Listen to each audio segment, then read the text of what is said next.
Coming up on Network Africa, Zimbabwean government asks its employees to get vaccinated against COVID-19 or quit their jobs. Military leaders in Guinea release 80 political prisoners. Plus,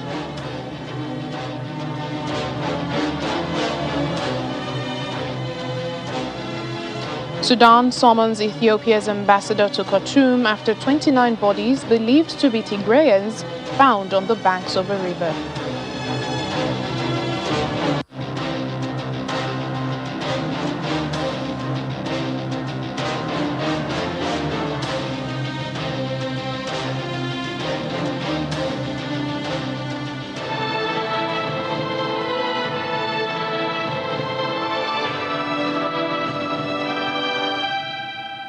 Hello and welcome to the program. I'm Layo Adegoke. We begin the program in Zimbabwe, where the government is asking its employees to get vaccinated against COVID-19 or resign. It says the move is aimed at reducing the risk of spreading the virus. In an interview with local media, the Justice Minister Ziyambi says that employees who think they have a right to choose whether or not they can be vaccinated have got it all wrong. The government previously introduced a new regulation for churches and restaurants to only allow people with a vaccination card inside their premises. The aim, they say, is to tackle vaccine hesitancy within the population. The Southern African country has been able to fully vaccinate 1.7 million people. That's about 12% of its population. And about 3% of the people in Africa have been fully vaccinated.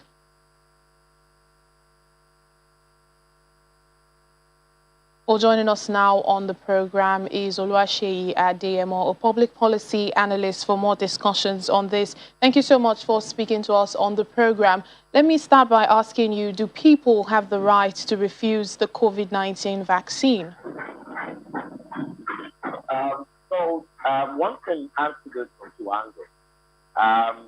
So you can say that everyone has the human right to say no or yes to a situation like this.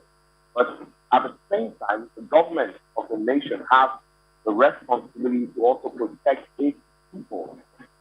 So there have been several cases that have been decided as regards the fact. For instance, in 1905, there was a case between the state of Massachusetts and a certain man called Jacobson. It was decided that because he has his right, does not mean we can expose the rest of the people to danger. So yes, government has got the responsibility to protect these people, and at the same time, individuals also have the right to also say no to certain things. So at the end of the day, you can say that government, as protecting, everyone, would then be able to take the final decision by saying, look, for the sake of the safety of everyone, we would have to overrule your own right as an individual or group of people. Well, so what should those who are, affected by this ultimatum do? The civil servants in Zimbabwe and even here in Nigeria, the Edo state government, imposing on its employees? I know for a fact that the Edo state people have gone out to strike and said, and like it's happening in Zimbabwe right now. They also, the civil society people are coming out to reject it. My suggestion will be that we engage government, because another opportunity has been thrown on our shoulders as a people. I imagine that leaders would truly be by engaging their people and talking to them. And the leaders of the civil society and labor movement also should bring up, to the responsibility of employing strategic way of engaging with government. Now, this idea in Africa of any time we have to decide on issues down into and going on strike, I think we should find a way of going around that and doing things in a more matured and more civilized way. And I'm talking to government and the people at the same time. Well, I think you would agree with me that it's quite a tricky situation because it also reflects on how we should respond to the people who still do not believe the virus exists and also do not believe in the rising number of cases and deaths. What do you think, should there be government policies introduced as a way of tackling this threat to public health? Again, it's about engagement. Yes, it's very tricky. I mean, we're talking about people's lives. There have been all sorts of theories that have been propounded by a lot of people. People have come up with the fact that, this is going to kill us and all of that. I believe that one of the very crucial responsibility of government is learning how to communicate with the people. At the end of the day, as leaders, you're meant to influence people. You're meant to get people to buy into what you see. Leaders see forth, they see farther. They are the ones who are able to understand things in a more holistic way, but they must learn and find a way of ensuring that everyone buys into what they see and they're able to carry everybody along so that at the end of the day, we don't need to start to deal with friction, because at the end of the day, right now, whatever is happening or the fallout of the COVID-19 is biting everyone very hard, and we don't need to add crisis to the already very deep and bad situation that we all have found ourselves. All right, then. Thank you so much, Mr. Oluwaseyi Adeyemo, Public Policy Analyst. Thank you for having me. Well, the International Monetary Fund's Executive Board has approved $567 million in emergency support for Tanzania to help it finance the COVID-19 vaccination campaign. In a statement, the IMF says the fund is also to help meet the health and social costs of the pandemic in the nation. The IMF board approved on Tuesday a disbursement of $189 million to Tanzania under its Rapid Credit Facility, as well as $378 million under the Rapid Financing Instrument. The country, under its late president, John Magufuli, had denied the existence of the pandemic, but his successor, President Samia Suluhu Hassan, has stepped up efforts aimed at curbing the virus. The COVID-19 outbreak and associated travel restrictions led to the collapse of the tourism sector in the East African country. Well, Tanzania now plans to borrow almost 10.8 trillion shillings, that's about $4.7 billion, about half of which the authorities seek to raise from external sources.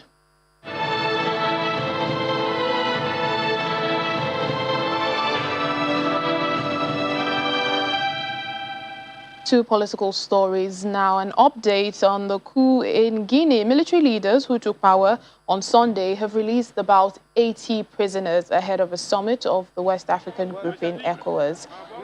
The leaders of the ECOWAS bloc are meeting virtually to discuss the Guinea coup and also the political transition in Mali.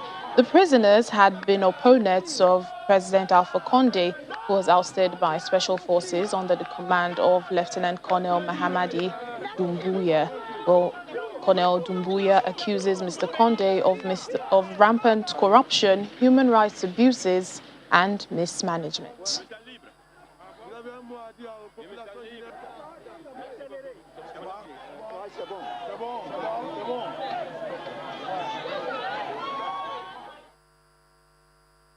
Joanna Leblanc is an international affairs analyst who joins us now to discuss the implication of the coup on foreign policy. Hello, Joanna. Thank you so much for speaking to us on the program. Now, it's easy to focus on the political stability of Guinea as we talk about the coup, because that is what happens when stories like this break. But you believe there are foreign policy implications. How so? Tell us more about that. Certainly. Thank you for having me on. Yes, there are indeed foreign policy implications. I don't know if you've noticed, but the UN Secretary General tweeted a statement indicating that he is looking forward to the release of President Conde. The United States Congress has released a number of statements regarding this coup, the Secretary of State here in the United States, and a number of other foreign leaders and allies, and the ECOWAS, and obviously the African Union. So what that means is that from a foreign policy standpoint is, will they accept this group as the actual leader of Guinea, right? Because this group has to have some level of legitimacy in order to work with the international community. And I don't think this coup was planned out as much as it should have, because without that legitimacy, you cannot engage in diplomatic relations with other nations. And what we're going to see also is potential of sanctions, right? But personally, as a foreign policy expert, I don't agree with sanctions, at least not sanctions that targets the country. Now, individual sanctions that will target the perpetrator of these acts, absolutely. But there are severe foreign policy implications. Another one is who's going to be the ambassador representing Guinea here in the nation's capital in Washington, D.C.?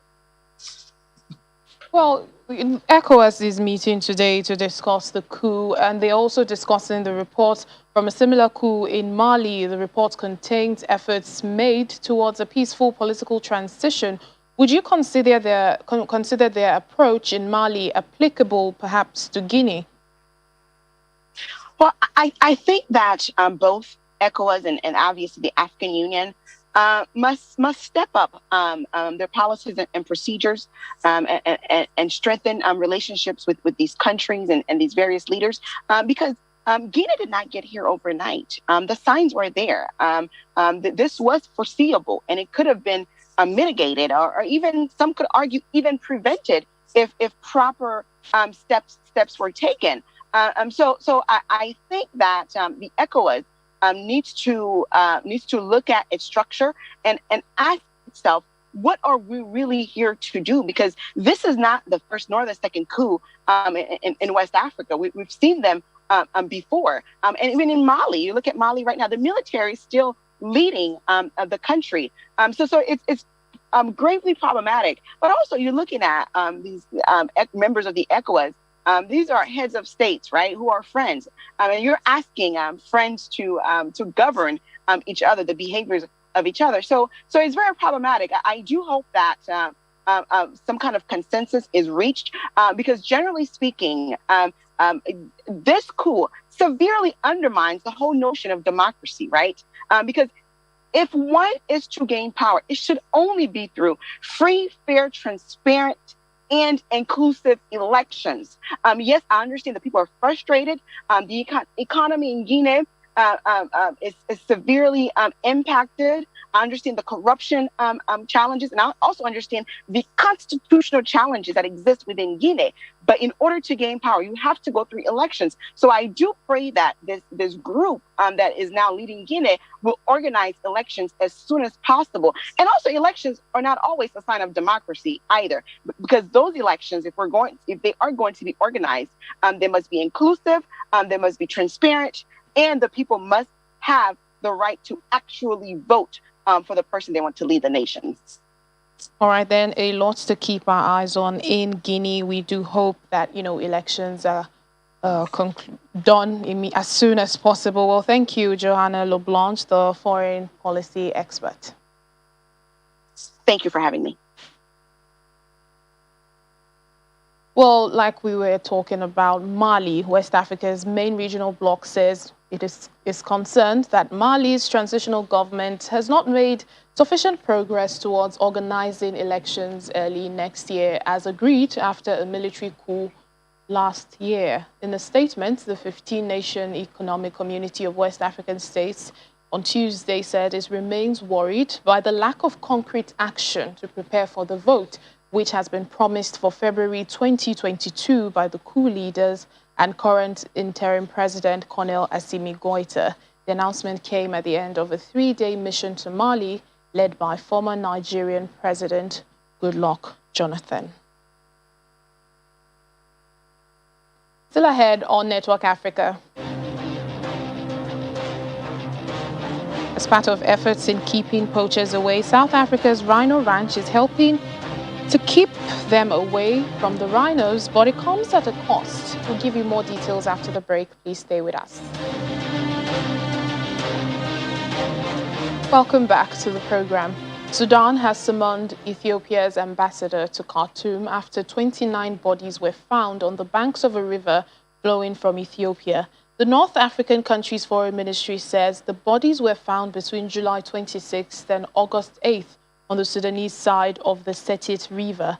In a statement, the ministry said the bodies had been identified as Ethiopians from the Tigray ethnic group by Ethiopians residing in the Wad al-Hula area of eastern Sudan. Now, there's been no response from the Ethiopian Ministry of Foreign Affairs. The Setit River runs along Ethiopia's border with Eritrea before crossing into Sudan at the point where the three countries meet. 5 officials of South Africa's Home Affairs Department have been suspended for their role in issuing residence papers to a Malawian fugitive pastor. Pastor Shepherd Bushiri had acquired permanent residency documents that were questioned by the authorities. He then fled the country after skipping bail in an ongoing fraud and money laundering case. Home Affairs Minister Aaron Mosoaledi said the 5 officers were facing the disciplinary measures after investigations are concluded. The minister denied reports that the fugitive preacher had captured the Department of Home Affairs and had officers working to make his life easy. Well, Mr. Bushiri is in Malawi and his extradition case is yet to be concluded.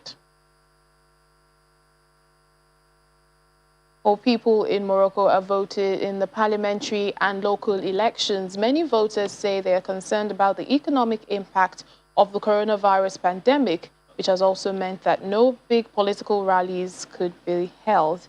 The moderate Islamist Justice and Development Party has led Morocco's coalition government over the past decade, but analysts say voters feel that parliament has little meaningful influence, as all the real power continues to lie in the hands of King Mohammed IV. The 6th.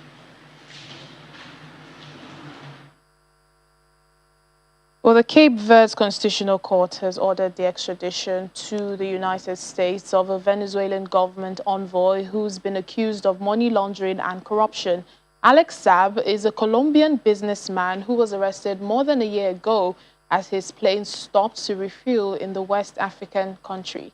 He was in a Venezuelan government plane and was reportedly traveling to Iran on an important government mission.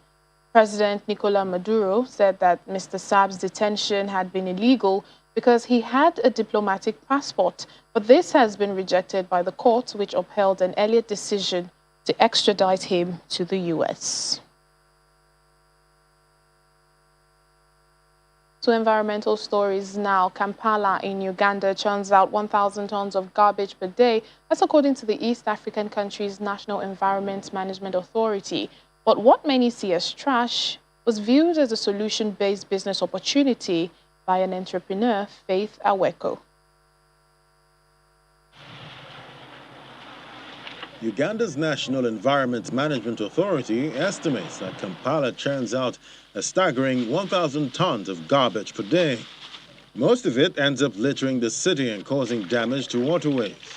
But one person's trash is Faith Aweko's treasure, turning plastic waste into handbags. I like to call myself a wastepreneur because I deal in waste. And this is something that most people don't want to associate with waste, plastics, dump sites, garbage.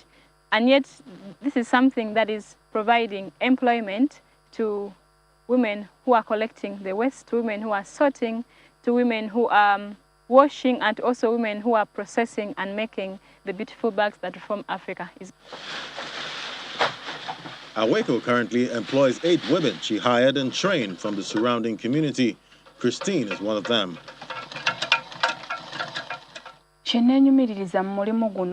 I'm very happy with this job because it has transformed my life very much. It has created a living for me and my child. I am now also able to assist my spouse when he is struggling. This job has really helped me. The other thing I like is that we empty communities of these polythene bags, which saves the environment. The bags sell for between $16 and $25, and she has deals with several local shops and markets, as well as taking to social media to land more clients abroad. Aweko not only hopes to make a mark with her brand, but that her bags will also help spark conversations about environmental awareness, recycling, and waste management. South Africa's largest private rhino breeder says he has kept the protected species safe from poachers for 4.5 years, but cannot continue if he is not allowed to sell their horns. Rhino horn is used in traditional Chinese medicine and prized as a status symbol in other parts of Asia, making trade in it lucrative, and poaching, which involves killing what is a protected species, a widespread problem. John Hume's Platinum Rhino Conservation Enterprise in South Africa's Northwest Province is home to 1,985 southern white rhino, and Hume has long pressed the government to let him sell their horns, which he removes legally and stockpiles. For us, it's a safety measure, so it acts as a poaching deterrent. Because we have such a vast amount of rhino at the project, we try and dissuade any potential poaching to occur here by trimming the horns routinely. So that's less of an incentive for people to come here and to poach our rhino.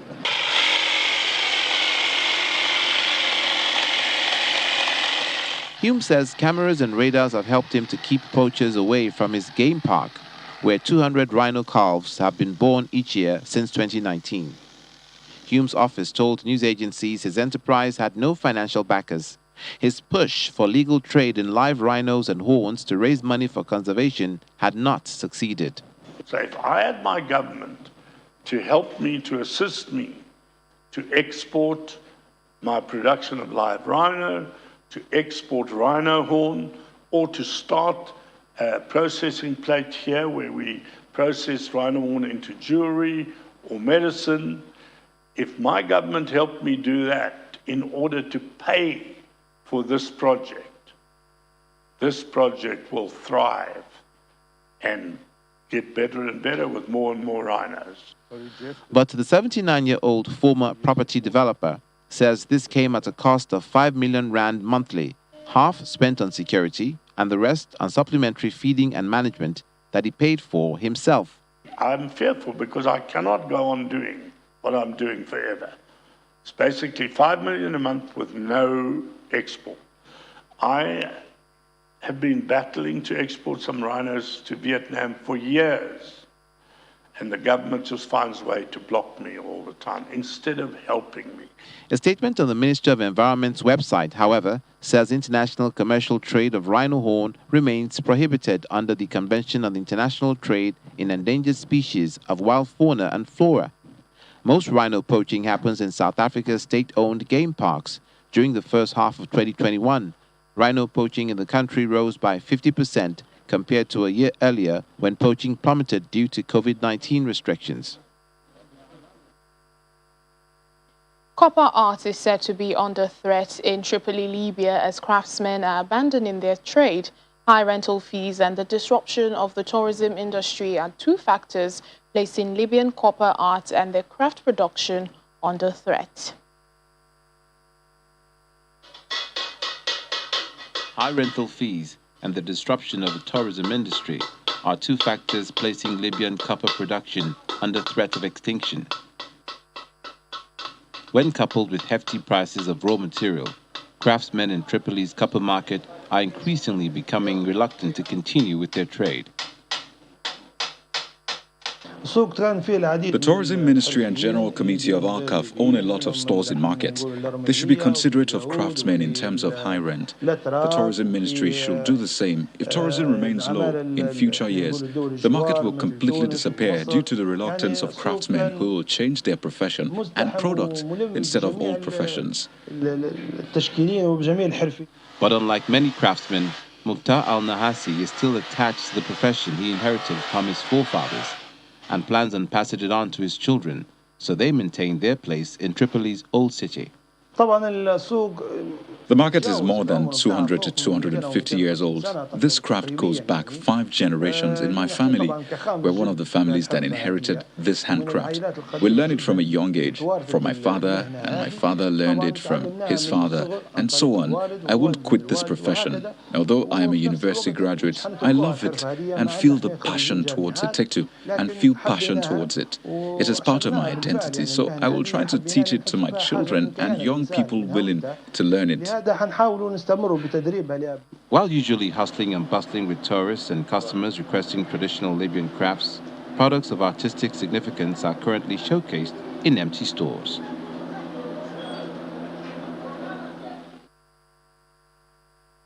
And that's it on the program today. Thank you for watching. I'm Layo Adegoke.